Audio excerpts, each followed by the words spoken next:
Assalamualaikum warahmatullahi wabarakatuh. Waalaikumsalam warahmatullahi wabarakatuh. Pertanyaan saya sederhana, Gus.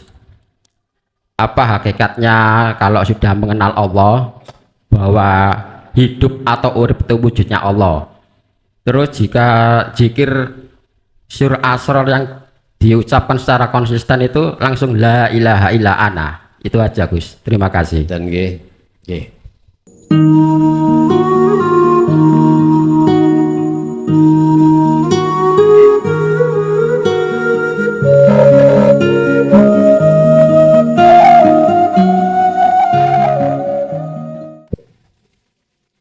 Assalamualaikum warahmatullahi wabarakatuh. Waalaikumsalam warahmatullahi. Berkaitan dengan yang dijelaskan tadi oleh yang mulia guru kita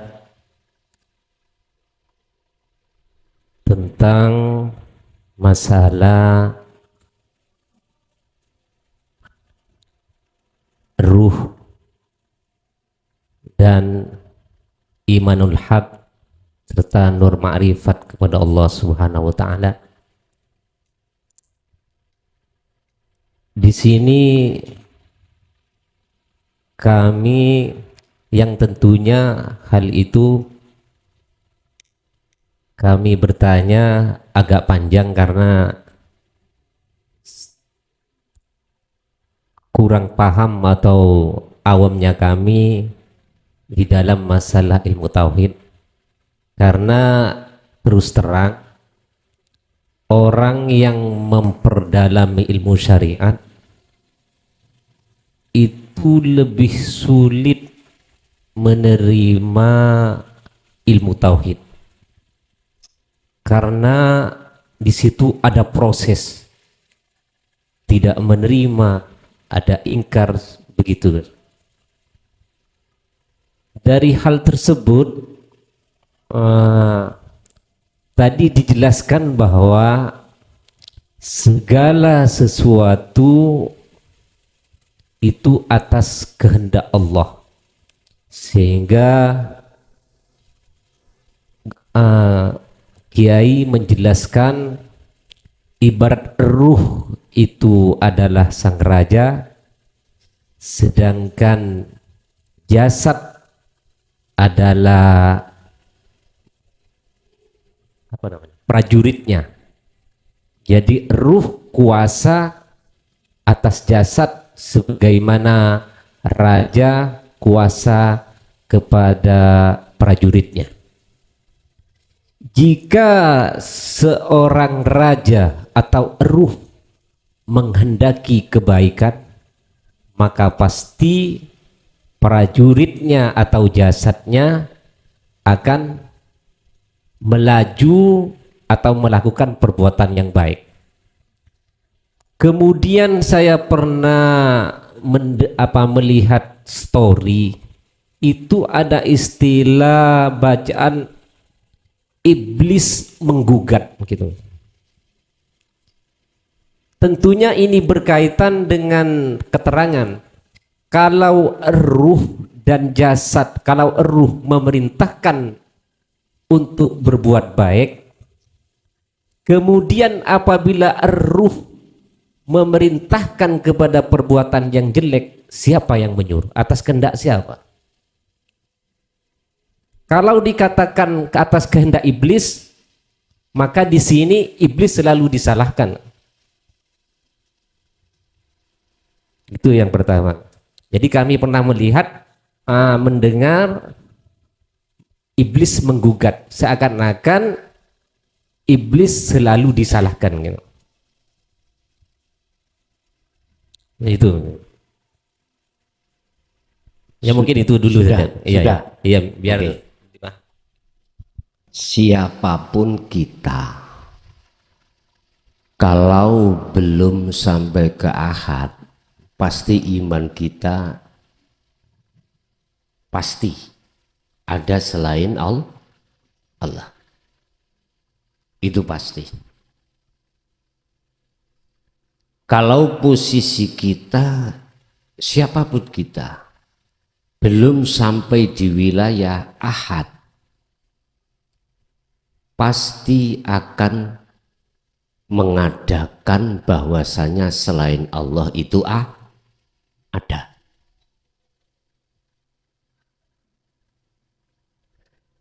Laksana seperti ruh tadi. Kalau ruh masih bersifat makhluk, mesti ada nafsu, ada iblis.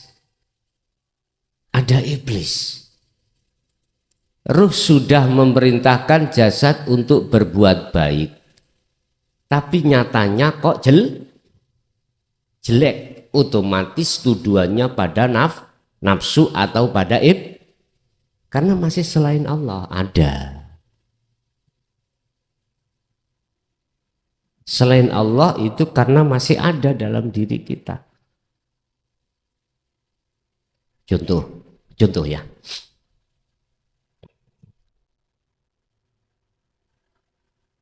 Di majelis ini aku tanya, hati jenengan beriman kemana? Yang memberikan bimbingan petunjuk ini makhluk seongkok klason apa Allah? Tergantung jenengan. Kalau jenengan sudah di akad, pasti tidak akan beriman datangnya dari makhluk. Tapi bukan lantas aku iki Allah. Paham maksudnya? Siapapun kita kalau belum sampai di wilayah akad, mesti beriman yakin yang memberikan tausiah, memberikan bimbingan, memberikan petunjuk yang bisa memberikan macam-macam itu kefahaman adalah makhluk. Kalau iman kita jatuh di situ, maka pujaan jenengan mesti pada makhluk. Sama dengan air tadi loh, Pak. Mungkin dibuka di dalam surah Al-Maidah tadi ayat 76 sampai 77. Kul katakan Muhammad, ata'buduna min dunillah. Mengapa kamu kok tetap nggak mau menyembah pada Allah, alias mengapa kamu masih tetap menyembah pada selain Allah? Mengapa kau masih beriman selain Allah? Jadi Allah yang ku maksud bukan nama loh Pak ya. Lah, rupane min dunillah ini siapa? Selain Allah itu siapa? Yaiku mala yamliku lakum dzarraw wala naf'an. Itulah sesuatu yang tidak bisa memunculkan terhadap dirimu tentang bahaya dan manfaat. Berarti apa? Makhluk toh? Makhluk.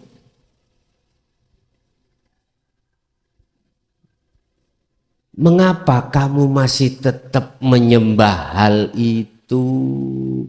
Artinya mengapa kau masih beriman terhadap makhluk? Iblis itu yang bikin kejelekan, malaikat itu yang bikin kebaikan. Mengapa begitu? Padahal makhluk itu sifatnya terhadapmu itu la yamliku dzarraw wala naf'an. Wallahu huwas samiul alim. Katakan Muhammad, mengapa Rasulullah mengatakan yang isi kalimatnya adalah mengapa kamu masih tetap menyembah selain Allah? Mengapa? Apa asbabun nuzulnya? Sebab kita masih bersikukuh beriman selain Allah. Selain Allah. Sebabnya di situ.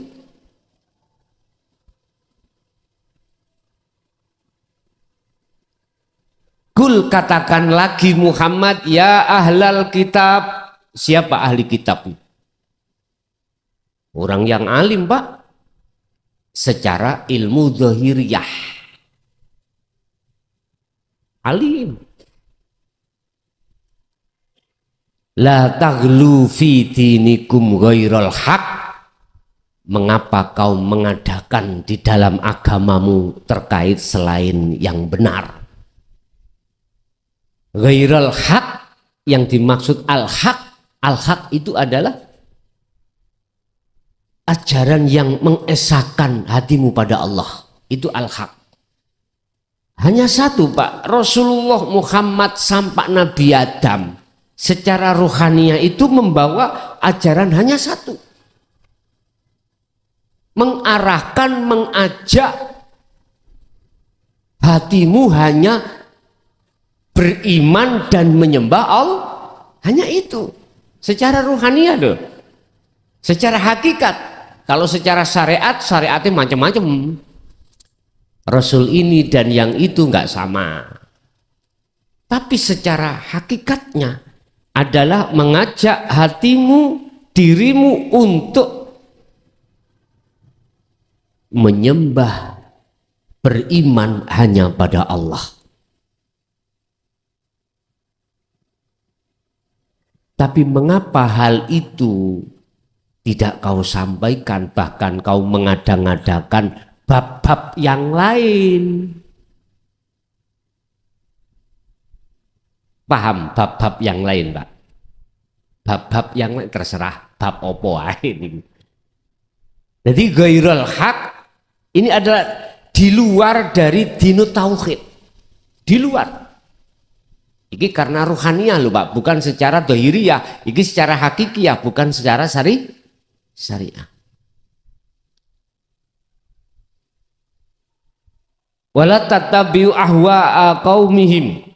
Ahwa qaumin, janganlah kau mengikuti kehendak ajak-ajakan siji kaum yang kaum itu qadzallun,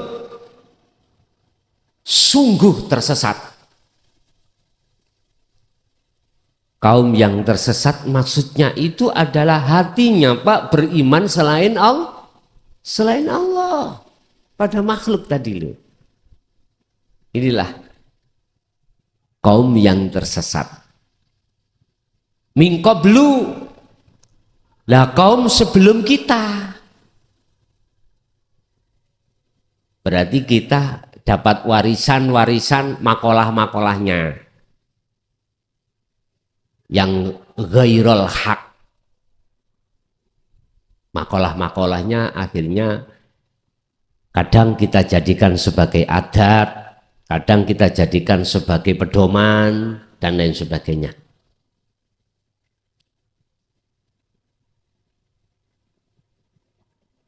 Dan juga wa'adlu kathiron, dan kaum itu menyesatkan banyak orang. Disuruh beriman pada selain Allah. Entah selain Allah itu ada, entah selain Allah yang menghendaki, entah selain Allah itu yang berperan, entah selain Allah itu yang bisa memberikan manfaat, mendatangkan mudorot, diarahkan ke situ. Dan ingatlah wadallu an sawa'is sabil, dan mereka itu betul-betul telah keluar dari jalan Allah. Niki jangan diambil makna secara muhakamah, nggak paham jenengan. Maksudnya mala yamliku lakum dzarraw wala naf'an, mboten paham sampean. Sampean harus ambil dari sisi mutasabihatnya, dari sisi hakikatnya. Berarti makhluk. Makanya ada istilah syirik khafi, syirik jali, ada di sini. Bapak Ibu, Kalau pertanyaannya siapa yang melakukan itu, tetap Allah. Bahasa sanepan adalah ruh. Kok muncul iblis? Itu karena kita belum di titik ahad. Kita mengatakan bahwasannya yang berbuat jelek adalah iblis, itu dikarenakan ruhaniyah kita belum di wilayah ahad. Makanya gak salah. Dalam satu ayat Allah katakan kalau baik datangnya dari Allah, kalau jelek itu datangnya dari nafsumu sendiri.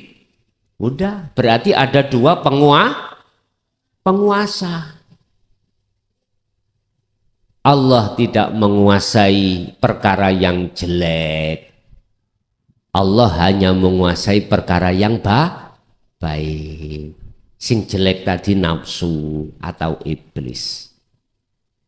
Ini kalau kita tarik di dalam tatanan tauhid nggak masuk, Pak. Kita masih ada selain Allah. Makanya mengapa kita golongan ahli syariah bahkan tingkatannya sampai sondo langit itu susah menerima dengan ajaran tauhid ini? Mengapa? Karena yahjubuhum bi ilmihim.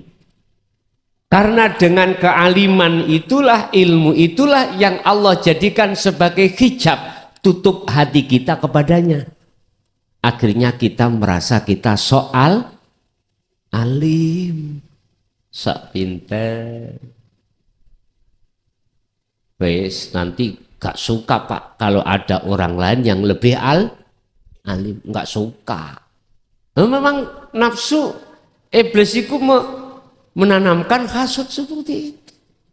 Makanya susah, Pak. Saya bisa katakan hal ini ketika saat mulai tahun 2000 sampai 2023 ini 23 tahun saya berkoar-koar berkomentar tentang dinul tauhid. Keluh kesah, umpama saya sensus, malah sing gampang nompo itu golongan menengah ke bawah. Golongan menengah ke atas ya bisa sih, bisa. Cuman minoritas. Ini loh, Pak. Saya bisanya mengatakan itu karena sudah saya alami selama 23 tahun.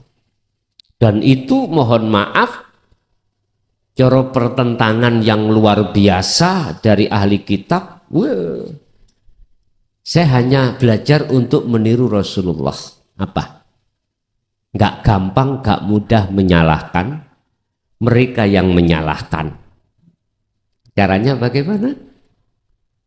Dalam hati saya hanya berkata kepada Allah, yang membuat hal itu juga Allah. Bahasa syariat karena keterbatasan pengetahuan tentang dinu tauhid lah akhirnya menolak. Hanya itu.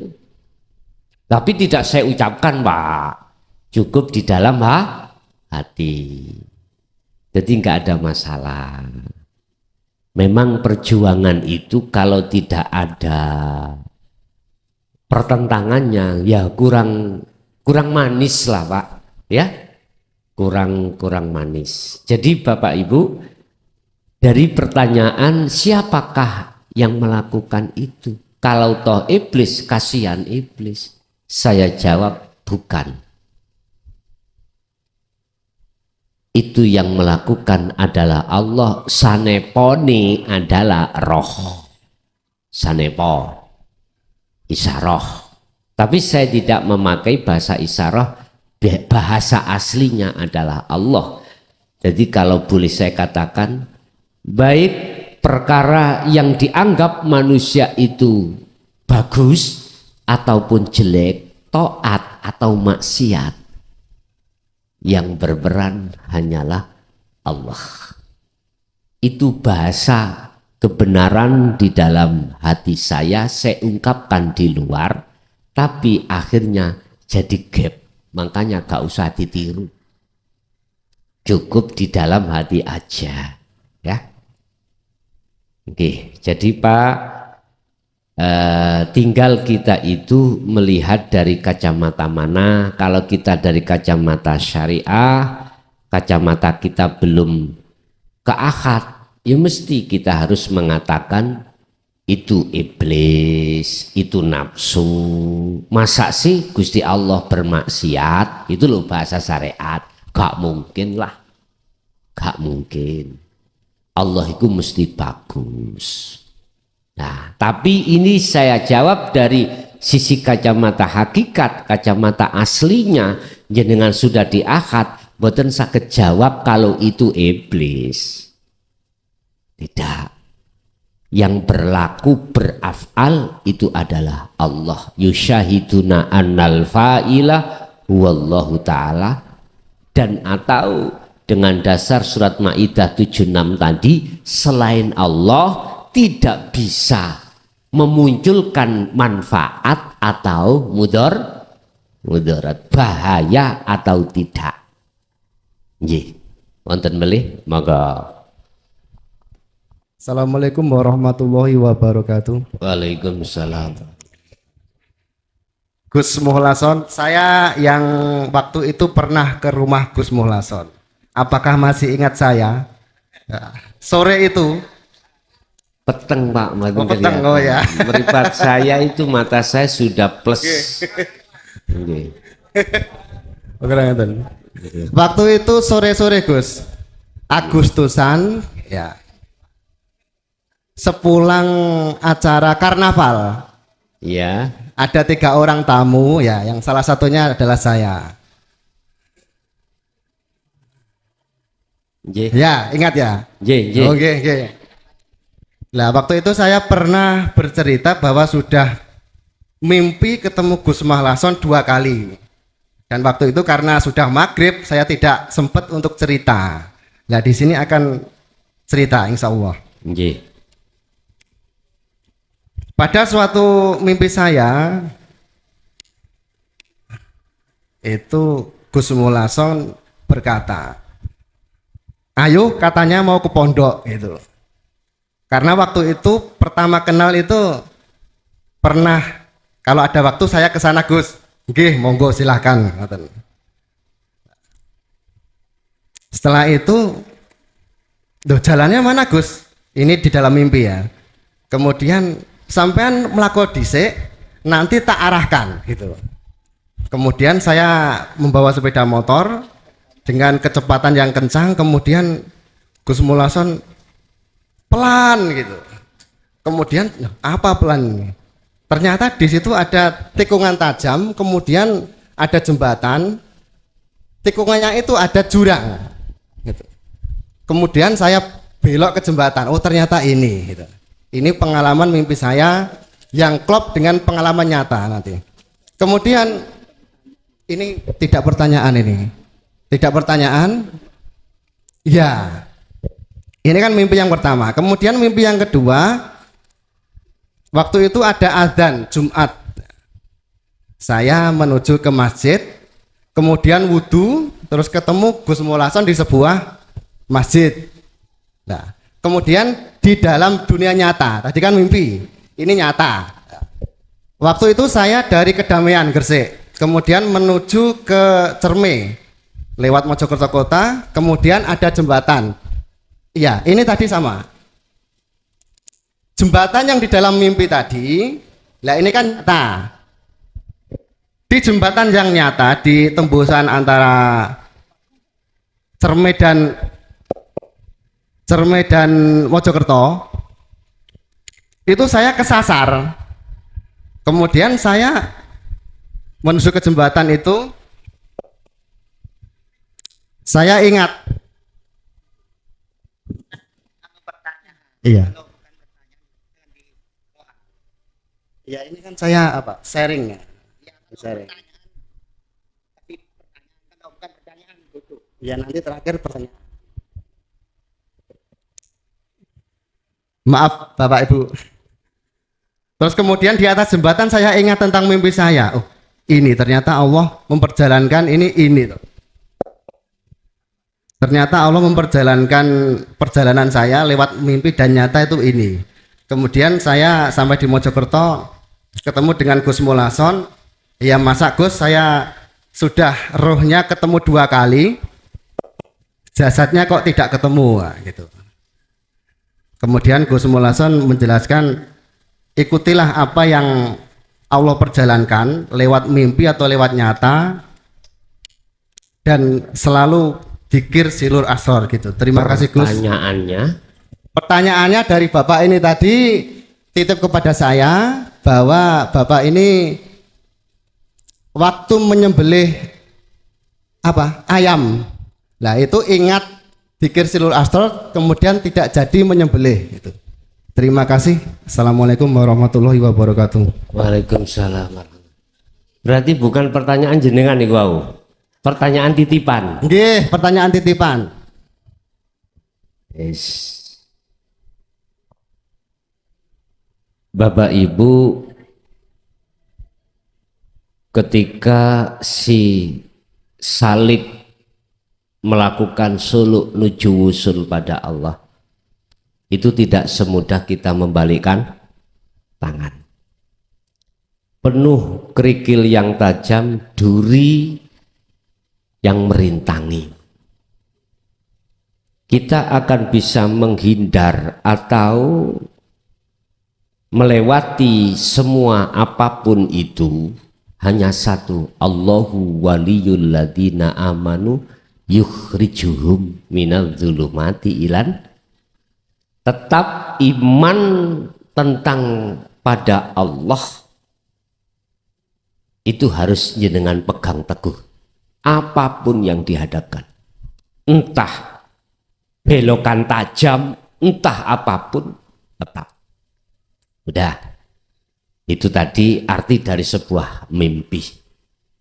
Orang menuju yang kedua, orang yang menuju satu tujuan, oleh karena belum pernah menuju tujuan, sudah menjadi terbiasa dan sudah menjadi sunatullah bila mana kesasar terlebih dahulu. Ya, kesasar terlebih dahulu. Seperti jenengan yang baru hari ini baru ikut di sini, pasti kesasar entah sebelah mana. Tapi bagi yang sudah sering mengikuti ke majelis, langsung Jogja, jujuk saja. Yes. Pertanyaan titipan tadi menyembelih hayawan. Apa kambing? Apa ayam apa kambing tadi? Oh ayam, yes. Nguna ya metenteng.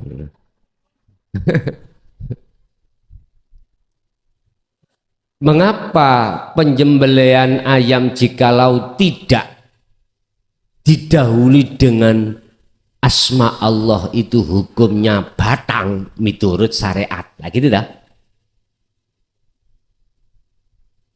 Karena di situ jauh dari Allah. Tapi di dalam syariat cukup membaca Bismillahirrahmanirrahim, akhirnya tidak menjadi badang. Ini kalau ditarik dari sisi hakikat, sebetulnya kau harus ingat, yang melakukan itu bukan kamu, tetapi sesuatu yang ada di dalam dan di luar dirimu itu. Bahasa hakikat, mohon maaf ya, sungguh mohon maaf. Mestinya ketika membaca basmalah itu dibarengi sirul asror. Kalau tidak, ya jadi batang. Iki kalau miturut kacamata hakikat loh. Kalau kita tidak memegang sirul asror, membaca basmalah, ya lesannya kita ngucap bismillah, tapi ruhania kita merasa yang melaku. Apakah bisa makhluk itu bisa menolong makhluk lainnya? Apakah bisa makhluk itu memberikan bahaya terhadap makhluk yang lainnya? Nggak bisa, miturut pandangan hakikat.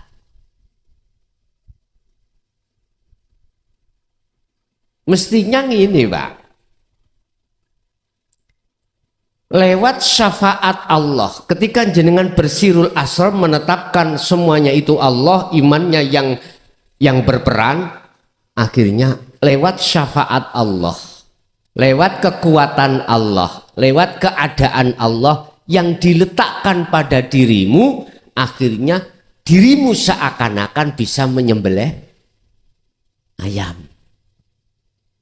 Innaka, sesungguhnya kau Muhammad ikulah tahdi man ahbabta. Al-Qasas 56. Sesungguhnya kau itu tidak bisa memberikan petunjuk Muhammad, sekalipun itu orang dekatmu. Terus siapa yang memberikan bimbingan, memberikan petunjuk? Walakinallaha yahdi may yasha. Akan tetapi Allah. Enggak pernah Rasulullah itu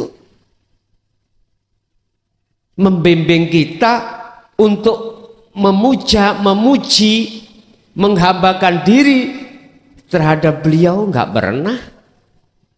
Atau terhadap makhluk lain enggak pernah. Justru Rasulullah mengarahkan rohaniah kita untuk menyembah hanya pada Allah, memuja pada Allah. Innallaha huwa rabbi wa rabbukum fa'buduh. Lah, ini hadza siratum mustaqim. Enggak pernah Isa itu membimbing umatnya dulu untuk memuja, memuliakan, memuji, bahkan menyembah terhadap Isa, enggak pernah. Jikalau ada yang berkomentar pernah, itu berarti propaganda orang-orang yang hatinya itu jauh dari Tuhan. Gitu. Seperti itu, Pak. Nabiullah Isa hanya mengarahkan hatimu untuk beriman pada Allah. Semua rasul-rasul semuanya begitu. Mengapa demikian? Kul, katakan Muhammad, lillahi ku tetap kedui Allah apa syafa'atu, pertolongan jami'an kelawan sekabehane.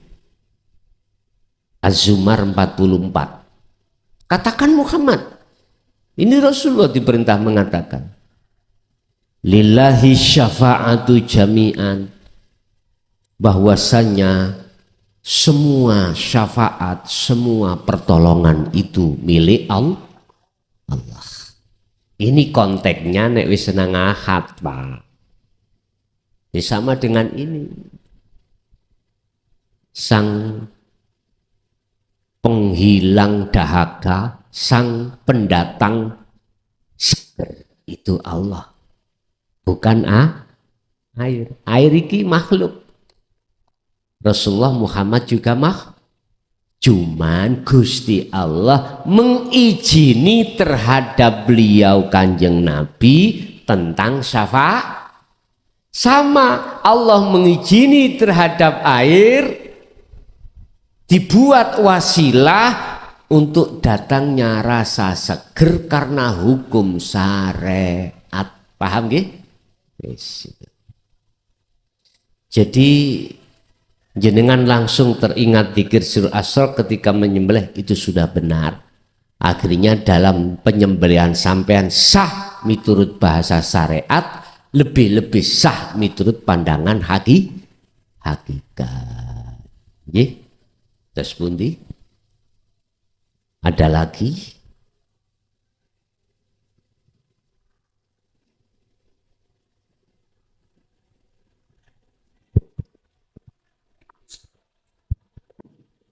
Assalamualaikum warahmatullahi wabarakatuh. Waalaikumsalam.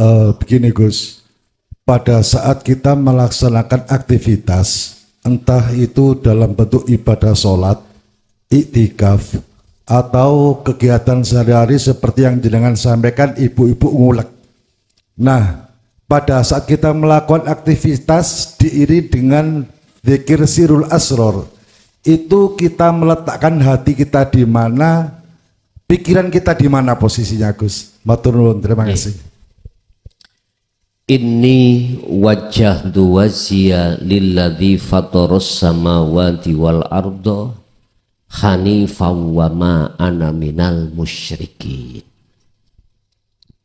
Tujuan daripada thariqah itu adalah bertemu Allah. Tujuan kita sholat adalah bertemu Allah, menyembah Allah. Tujuan kita beraktivitas di luar sholat sama, yaitu bertemu Allah. Wa ma khalaqtul jinna wal insa illa liya'budun. Terus ketika saat itu bagaimana kita menetapkan posisi rohaniyah di dalam hati kita di dalam Sirul Asr? Gini Pak, surat Al-An'am ayat 79, supaya dalam perilaku itu enggak ada unsur syirik, maka ikuti Nabi Ibrahim. Inni wajjahtu wajhiya, sesungguhnya ku hadapkan wajah ruhku pada wajah Allah. Mana wajah ruh jenengan? Kalau wajah dohir ya ini Pak, orang Indonesia harus menghadap ke barat waktu sholat. Wajah ruh, apa wajah ruh? Imanul haq ini, itu wajahnya ruh. Iman yang benar. Kalau kita bicara iman yang benar berarti tidak lepas dari Sirul Asr. Terus bagaimana cara menempatkan yang dimaksud mengarahkan ke wajah Allah? Secara jasad jenengan melakukan aktivitas secara syariat ya. Tapi hati sampean harus merasakan dan mengimani kehadiran Allah di dalam dan di luar diri jenengan sebagai isim fa'il, sebagai subjek terjadinya perkara itu. Bahasa sederhana, hatimu harus merasakan Allah lah yang menggerakkan dirimu sehingga dirimu bisa bertakbir, bisa berdiri, rukuk, sujud, lungguh, duduk. Harus merasakan, mengimani hanya Allah yang menggerakkan seluruh aktivitas sampai sholat. Nah itu sederhana. Tapi ini masih ada dua, ada yang menggerakkan, ada yang digerakkan. Tapi sudah benar miturut proses muraqabah. Tapi nanti dikatakan musyahadah bertemu, sudah tidak ada lagi yang menggerakkan dan yang digerakkan. Pelakunya cuman ahad. Sing bergerak yo sing gerakan. Bingung badan? Tapi bukan Nurullah niki lho, bukan jisim niki lho. Jangan dilihat jisim, jangan dilihat. Saya ulang, kalau dikatakan sudah musyahadah ainul basyirah setelah su'aul basyirah, la ibsar wa mubsar wa basar, sing gerakno dan yang digerakkan itu sudah tidak ada nama itu, loh gitu loh. Terus nama apa? Nggak bisa menamakan. Nek bahasa Quran dalam surah Toha ayat 14 ditegaskan innani anallah la ilaha illa ana. Bahasanya ana, aku. Tapi aku iki lho Pak nggih. Bukan aku makhluk nggih. Bukan. Aku ini loh. Kalau ana mutakalim berarti nggak ada yang lain Pak. Makanya prosesnya untuk ke akad itu lewat akadiyah, menghilangkan seluruh nama-nama itu hilang. Akhirnya tinggal nama satu, yaitu disebut Ahad. Ar-Rahman, Ar-Rahim sampai 99 dihilangkan. Dadi siji dicecep jeret nama Allah. Jalalah. Ya udah itu. Berarti Ar-Rahman sak jerone Allah, Ar-Rahim di dalamnya Allah, tapi wis gak tampil.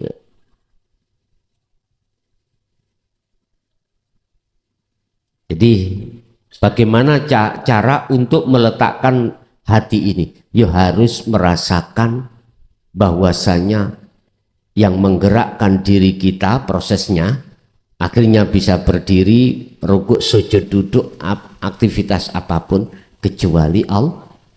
Hati sadar kalau kita makhluk patung, wis titik. Lah pikiran kita bagaimana? Ngikut aja. Ngikut aja. Jangan ada cipta-cipta dalam pikiran. Sebab dalam pikiran kita mesti cipta-cipta iku arahe ning dunya. Arahe ning dunya. Arahnya ke luar dunia, luar Allah, yaitu urusan-urusan dunia. Nah terus bagaimana? Ya udah, suruh ngikut ae. Kalakal ngikut ae wis. Masih toh hitungan rokaatmu keliru kabeh, tenang ae, enggak apa-apa. Gak salah karena hatimu gendeng pada Allah. Sebab wong gendeng itu gak ada hukum, enggak ada hukumnya. Wong lali ya Pak, lalai. Berapa hitungannya rokaat? Tapi ya aku pesen aja jangan jadi imam, ya. Mending jadi makmum aja, ya. Sebab mohon maaf kalau ruhaniyah ini sudah millata Ibrahim Hanif, condong tegak lurus hanya pada Allah, Allah akan memutus hubungan ruhaniyah dengan urusan dunia, diputus. Manakala jenengan diletakkan di khos, ini ki pikiran ngebleng, wis orang ngerti rokaat keberapa ya orang ngerti. Makanya jangan jadi imam, jadi yo makmum aja. Babalah imamnya sudah salam, kamu masih terus sholat, gak bingung lainnya. Kecuali jenengan diletakkan Allah di dalam khawasul khawas. Berarti pikiran dan hati sama, artinya sama.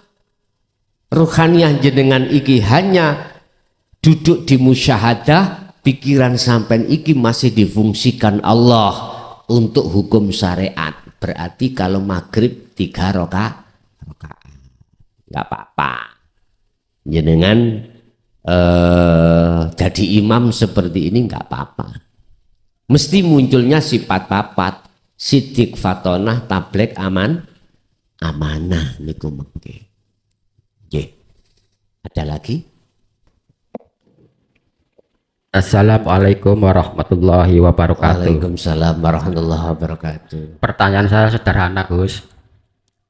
Apa hakikatnya kalau sudah mengenal Allah bahwa hidup atau urip itu wujudnya Allah? Terus jika zikir sur asror yang diucapkan secara konsisten itu langsung la ilaha illa ana. Itu aja Gus. Terima kasih. Dan benar, jadi semua hidup itu tidak ada yang punya kecuali Allah. Apapun itu. Dan itu bisa berlaku bagi hati jenengan kalau sudah di zona ahad. Kalau di luar zona ahad, ya kita hidup sebab dihidupi oleh Allah. Seperti itu. Cara orang berjalan masih ada bayang-bayang. Bayang-bayang. Jadi tinggal kita bicara di ahad apa di luar ahad. Itu satu. Yang dua, benar. Kalau sudah sampai pada ma'rifat, kalau didikirkan ya la ilaha illa ana.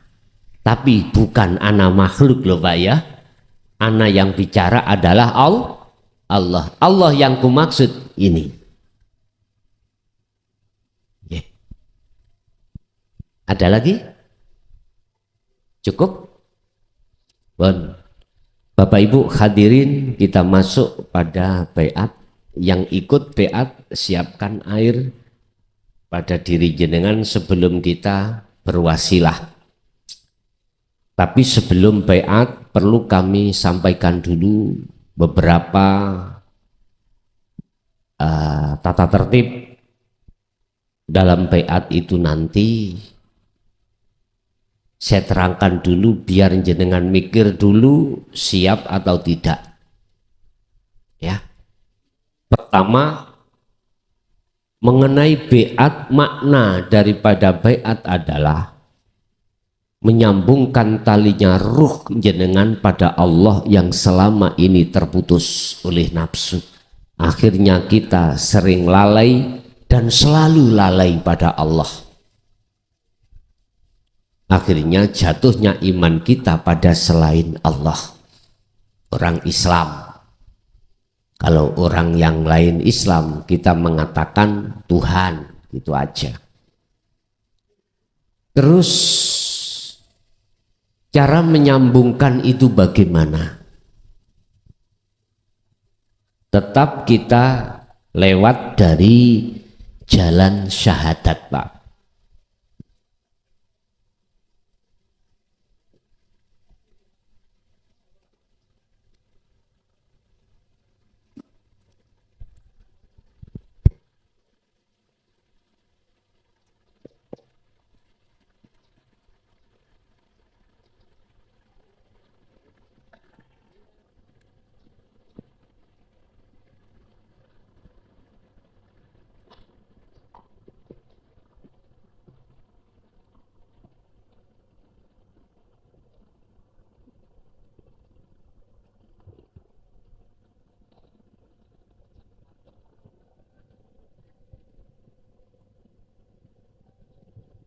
Bon.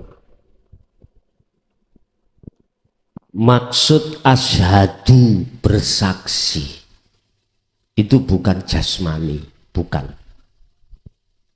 tapi ruhaniah. Ruhani dalam diri jenengan. Syahadat itu bersaksi. Lah bersaksi yang benar itu, yang bersaksi dan yang menyaksikan itu harus tahu siapa yang harus melihat siapa Allah itu, harus tahu.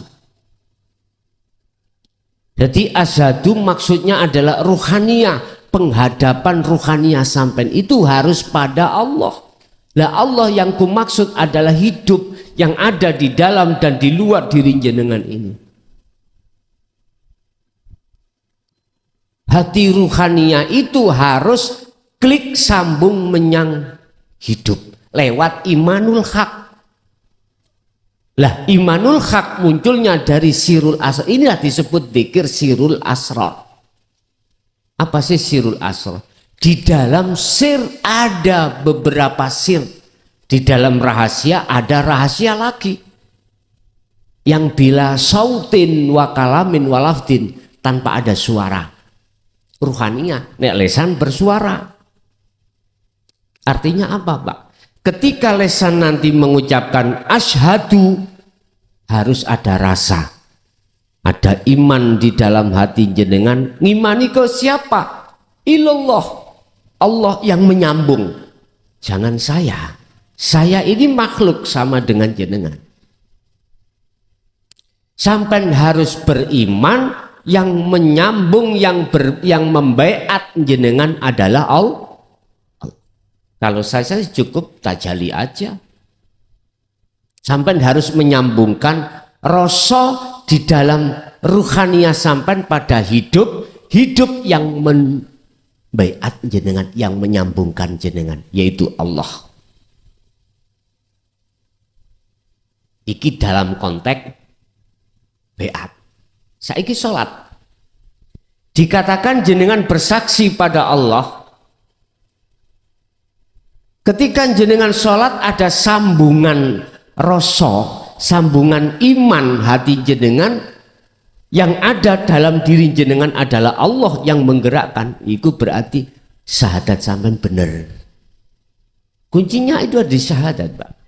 Siapa yang syahadatnya benar, mesti sholatnya benar. Siapa yang sholatnya benar, mesti lainnya juga benar. Sholat yang benar adalah sholat waqumu lillahi qanitin ay khosyiin, khusyuk. Itulah sholat yang benar. Lah, sholat yang benar itu, sholat yang khusyuk itu, manakala jenengan tidak hanya wassolawah, tapi juga wassolatil wusta. Hafidhu ala sholawah wassolatil wusta. Sholatil roh, madepi roh. Ini baru kalau itu sudah melakukan berjalan jasmani sholat, ruhani yo sholat, waqumu lillahi qanitin ay khosyiin, baru Anda akan bisa menjaga sholat dengan khusyuk. Kalau tidak, gombal. Tahu gombal? Alimo kaya apa? Umpama saya tentang ilmu syariah, nggak bisa. Ini fakta loh, Pak. Saya entah jenengan nggak tahu aku. Saya alim tentang ilmu Quran, Pak. Alim tentang ilmu fikih, alim tentang ilmu alat, ya, tentang ilmu apapun hadis. Alime saya sundul langit, tapi kalau belum mengenal tauhid di dinul haq sirul asrar, saya kongkon sholat nggak bisa khusyuk. Jujur, Pak, jujur. Mengapa harus kita tutupi? Saya akan teringat istri, anak, tergantung posisi saya sebagai apa. Kalau posisi saya sebagai pendakwah, ya iling dakwah. Apalagi saya baru kenalan sama cewek. Loh, jujur, Pak. Mengapa ini harus saya tutupi di muka umat? Malu saya pada Allah. Mestinya gitu. Ya gak mungkin, Pak, saya akan berani berterus terang. Wong saya sudah punya titel Al-Alim Al-Alamah. Gak berani. Tapi ayo coba kita sadar atas semua kebenaran yang datangnya dari Allah. Mau nggak menerima? Mohon maaf. Jadi ketika asyhadu, sampai harus punya iman yang benar, yang kumaksud rasa ke ilallah, hidup yang membeat jenengan. Anda makan, hidup yang mengangkatkan jenengan. Mengunyah, hidup yang mengunyah. Aku mengatakan hidup bukan sifat tuh, Pak. Ya ini. Tanpa ini nggak mungkin, Pak, kita bisa mengangkat nasi, mengunyah, menelan, nggak bisa. Mengapa kita tidak sadar kalau semuanya itu Allah? Karena kita menolak ajaran masuk ke situ. Titik, ada di situ. Dah. Sehingga dalam tauhid, mengapa la ilaha itu ada nafi, ilallah isbat? Karena sebelumnya dalam hati kita ada iman selain Allah. Kita nafikan, kita bersihkan. Lalu isbat, tetapkan ilallah. Jadi isi la ilaha, ilah, asalnya la ilaha, tidak ada Tuhan, la nafinya hilang, tinggal ilah, yaitu Allah. Dah, itu syahadat pertama. Syahadat yang kedua, bersaksi kita kepada Muhammad. Secara syariat, Ibnu Abdillah, yang kita tidak menangi zamannya. Itu zaman para sahabat. Kita tidak menangi, bahasa Indonesia ini menangi. Menjumpai. Kita bersaksi kepada beliau, lalu kita nggak pernah tahu beliau. Jangan dimasukkan di dalam hukum syariat. Masukkan hukum hakikat. Benar nggak syahadat kita? Kalau hukum syariat sudah benar Pak, kita beriman bahwasanya Nabi Muhammad ibnu Abdillah, Isa dan lain sebagainya itu adalah utusan Allah. Udah secara konteks syariat iman ini sudah benar. Cuman kalau kita ambil dari sisi hakikat, mohon maaf, bagaimana kita dikatakan benar? Wong kita tidak pernah tahu. Bagaimana kita dikatakan ingat pada Allah? Lah wong kita nggak pernah ketemu. Orang yang ingat itu mestinya orang yang pernah ketemu baru. Ya tadi Pak E tadi Agustus katanya bertemu saya. Saya diingatkan, oh pernah bertemu, oh iya. Kalau tidak pernah bertemu, yuk gak ngerti. Udah. Wa asyhadu, dan saya bersaksi sesungguhnya Muhammad itu adalah utusan Allah. Konteks secara syariat harus Muhammad ibnu Abdil. Secara hakikat adalah makhluk. Aku tanya, Muhammad itu makhluk bukan? Nabi Muhammad tetap makhluk, jenengan tetap makhluk. Kul, katakan Muhammad, innama ana, sesungguhnya aku, kata Rasul, iku basarum mislukum, sama dengan kau. Aku gak minta kau sembah, aku gak minta kau puja, kau puji, karena aku sama dengan kamu, sama makhluknya. Sifatnya makhluk itu la haula wala quwata illa. Itu pendidikan Rasulullah sesungguhnya.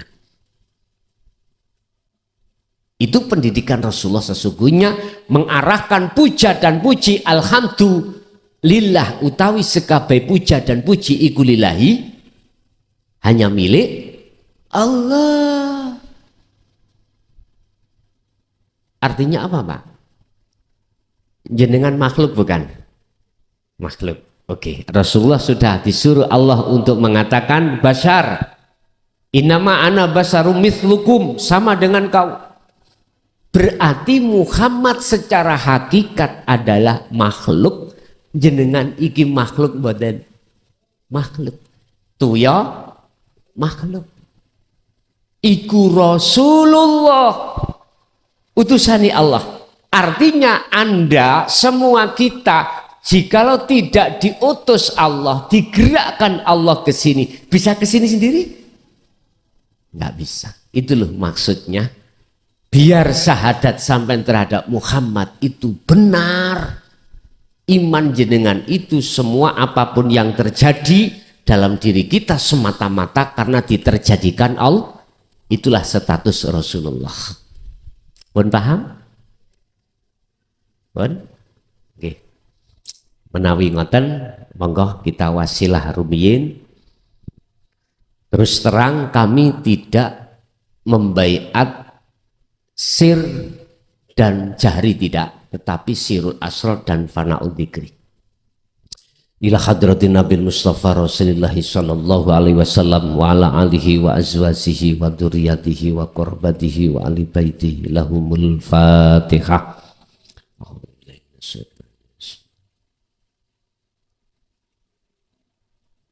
Wa ila jami'il anbiya wal mursalin wal awliya wasyuhada wassolihin wat tabi'ina tabi'ina solihina ila yaumiddin, khususan jami'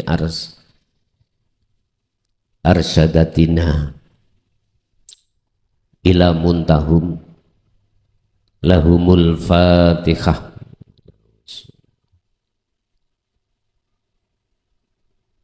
Wa ila abaina wa ummatina wa azdatina wa masyaikhina wa auladina wa azwajina wa dzurriyyatina wa ahli baitina, khususan jamil arwah fi hadil majlis wa ghairahum.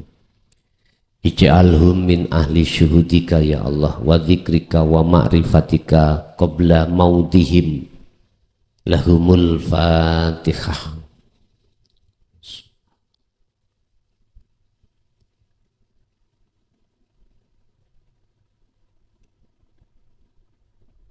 Bon, sampeyan teraaken kula secara dohir, batin jenengan jalankan sesuai arahan tadi. Bismillahirrahmanirrahim.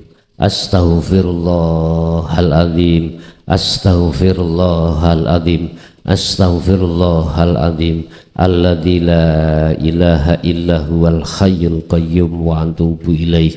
Allahumma sholli ala sayyidina Muhammad wa ala ali sayyidina Muhammad. Allahumma sholli ala sayyidina Muhammad wa ala ali sayyidina Muhammad ya karim. Ilahi anta maksudi wa ridhoka wa matlubi. Asyhadu an la ilaha illallah. Monggo.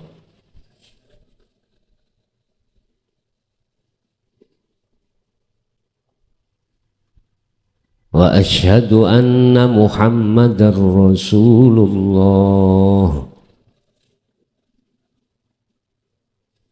Asyhadu an la ilaha illallah.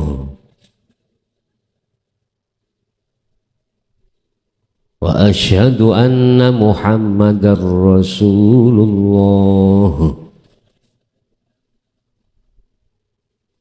Saya bersaksi sesungguhnya tidak ada Tuhan yang wajib kusembah, yang wajib kupuja, yang wajib kupuji kecuali Allah, yaitu wujud adanya hidup baik di dalam maupun di luar saya.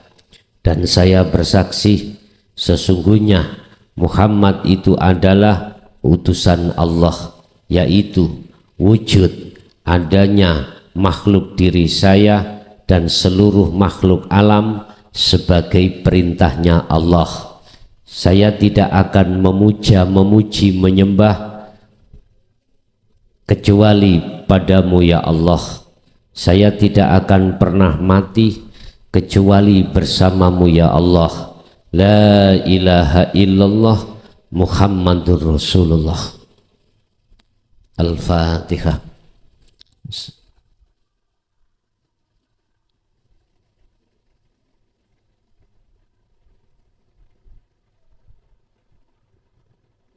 Monggo air sampean beat jenengan sampean unjuk sambil midhangetake keterangane.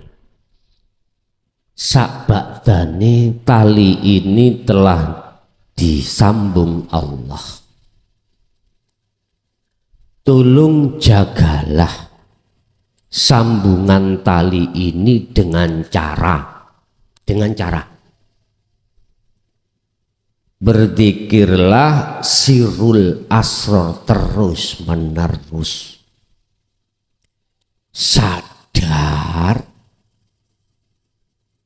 bahwasanya apa yang terjadi pada diri jenengan ningati sampan harus memunculkan keyakinan atau perasaan atau rasa bahwasanya yang berperan hanyalah Allah. Pun itu tatkala mudahnya muncul dzikir ini didorong dzikir sir, keluar masuk napas sampai mengucap Allah Allah, nggak apa-apa. Mengapa tidak? Itu didawamkan. Di thariqah kita diajarkan untuk berzikir sir, zikir khafi. Lewat napas keluar masuk Allah, Allah. Di hakikat kita diajarkan sirul asrar. Harus disertakan. Kalau tidak jenengan sertakan, mohal untuk bisa musul. Mohal. Hal ini lakukanlah 24 jam sesuai kemampuan di dalam diri jenengan masing-masing. Kita 24 jam ini ada zona 2, Pak. Zona jasad ini masih berinteraksi dengan urusan duniawiyah. Tetap itu jalankan. Semampu dalam diri jenengan masing-masing. Zona yang kedua, kita dalam satu hari satu malam mesti jasad sudah tidak disibukkan urusan dunia. Contoh sholat, semua tinggalkan semuanya. jenengan menghadap pada Allah. Sertakan sholat syariat jenengan dengan sholat hakikat. Artinya hatimu sibukkan untuk bersirul asror. Di dalam sirul asror ada 3 tahap. Su'aul basyirah, merasakan, mengimani bahwasanya semua yang berperan di situ hanyalah Allah. Manakala ini terus jenengan asah, maka Allah akan sendirinya memindah Anda di ainul basyirah, bertemu Allah. Tanda bertemu, Anda sudah fana, sudah tidak ada. Sudah merasa tidak ada jenengan yang digerakkan tadi, sudah tidak ada. Yang bergerak dan yang menggerakkan, artinya sudah tidak ada pelaku siji. Pelakunya adalah Ahad.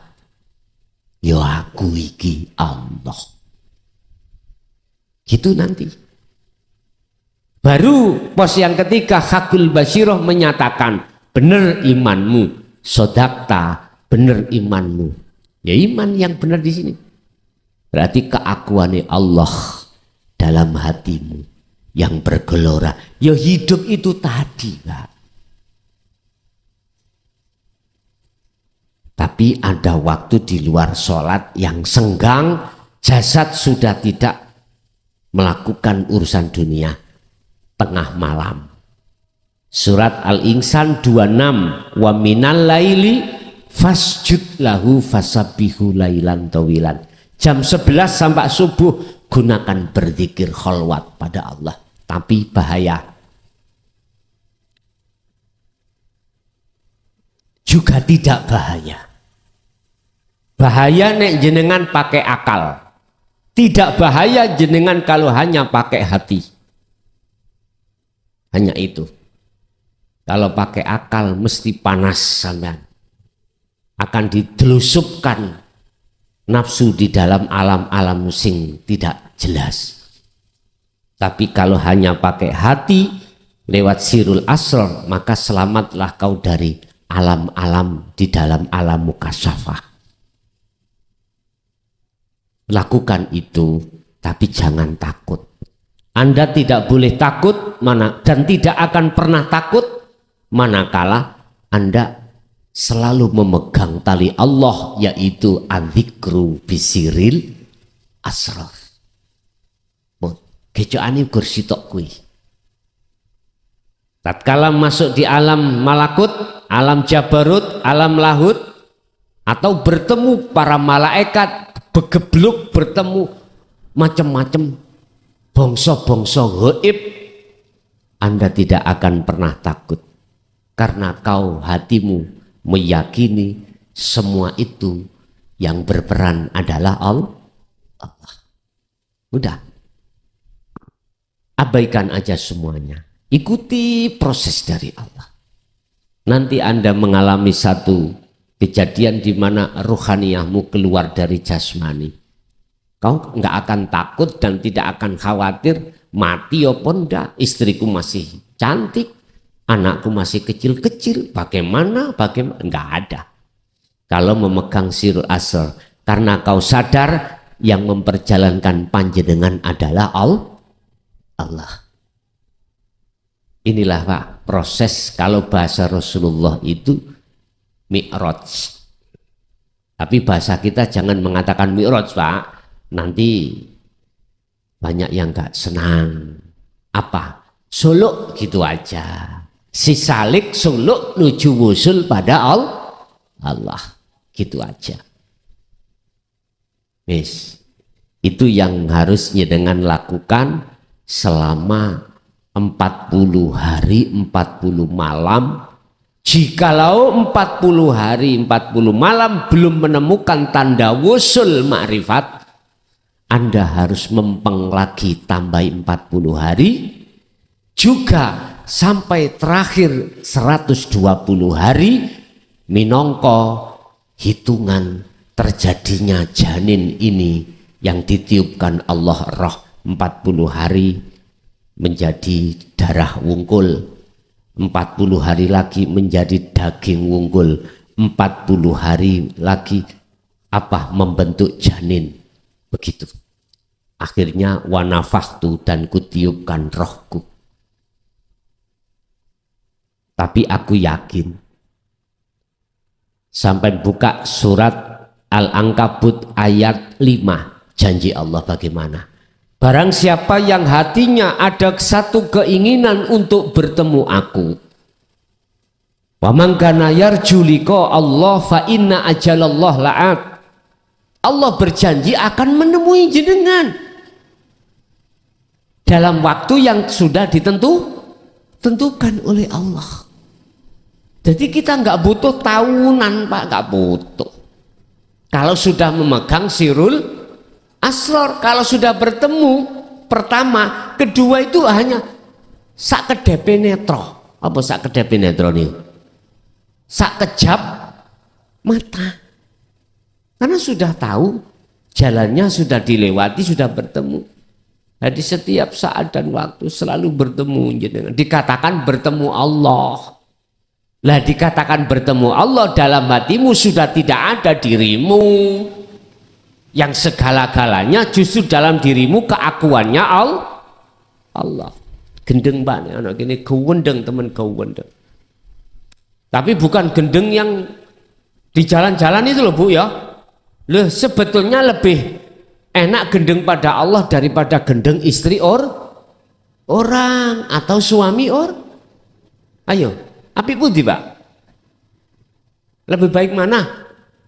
Kita trisno gendeng kepada Allah daripada gendeng terhadap istri Ayo, baik mana? Terserah jenengan. Ada Allah jelasnya gitu. Artinya gila gendeng itu Pak, apapun nilai hayatat dunia itu nggak bisa mengalahkan cintamu pada Allah. Nggak bisa ditukar apapun, nggak bisa.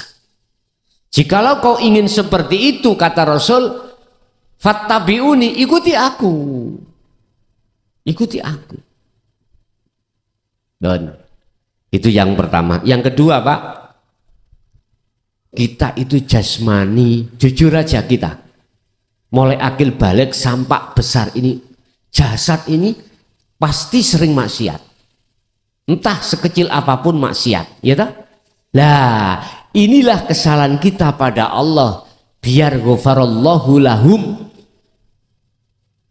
ghafarallahu lakum min dzunubikum. Apa? Kita harus taubatan nasuhan. Caranya ada 3 poin yang harus jenengan lewati.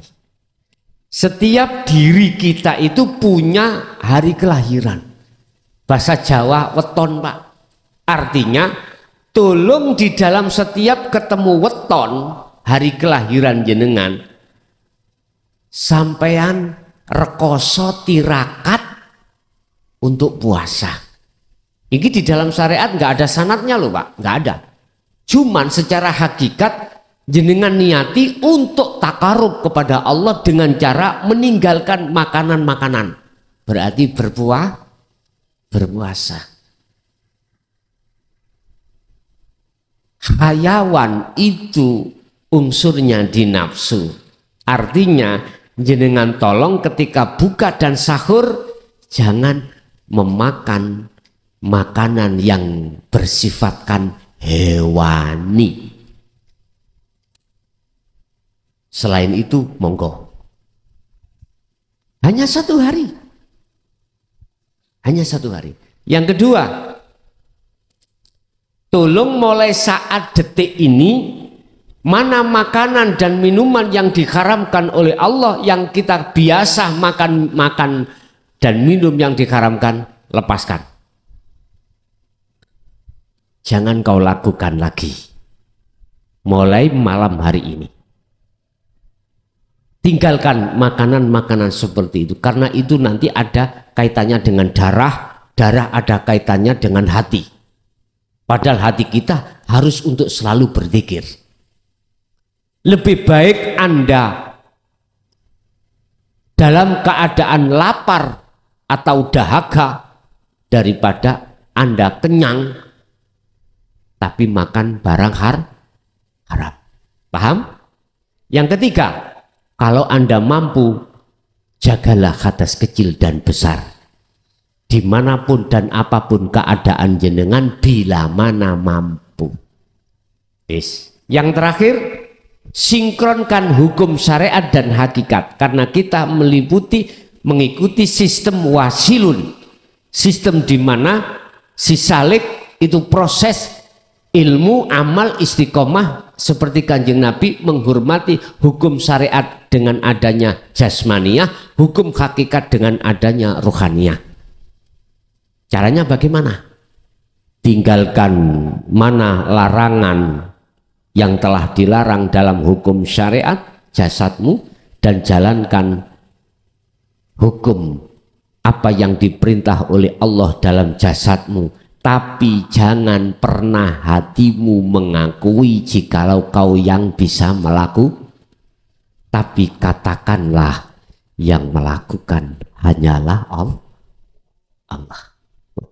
Itulah sinkrone hukum syariat dengan hakikat. Itulah hukum syariat jadi hakikat supaya bisa sampai makrifat. Itulah dunia, tapi jenengan masuk dalam akhirat. Itulah ilmu dohir menjadi ilmu batin menuju dan bertemu Allah. Saya ulangi sekali lagi, 3 hal poin yang harus jenengan lakukan. Pertama, bersihkanlah ruhaniyahmu dari syirik-syirik khafi dengan bentuk berzikirlah setiap saat dan waktu 24 jam dengan sirul asrar semampu jenengan. Yang kedua, secara jasmani lakukanlah 3 hal. Puasa setiap weton, mulai saat ini enggak boleh makan minuman yang diharamkan, jaga hadas kecil dan besar.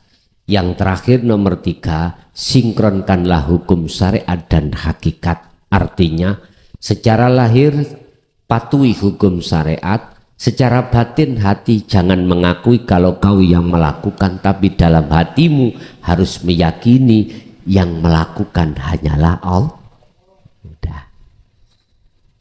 Al-Fatihah.